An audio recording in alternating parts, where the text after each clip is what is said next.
The Arts Council in its annual return request has clearly asked for a lot of information about participation. Participation in first access, continuation rates and in ensembles. Now I do see this as one of those slightly different areas of data. It is about participation rather than about learning. But here's a couple of thoughts for you. Once you've got all that information, what do you do with it? And I think the key for me probably actually depends on how large your hub is. If you've got a fairly small hub, it's fairly clear. The data will tell you where the gaps are. And this goes right back to the whole point about it's about students. This data is for students and their progress.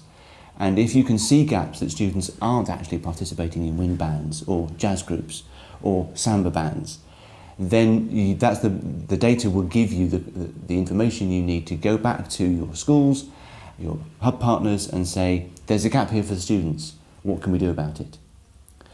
If you're in a larger authority, the question actually becomes a little trickier. But in principle, it's fundamentally the same.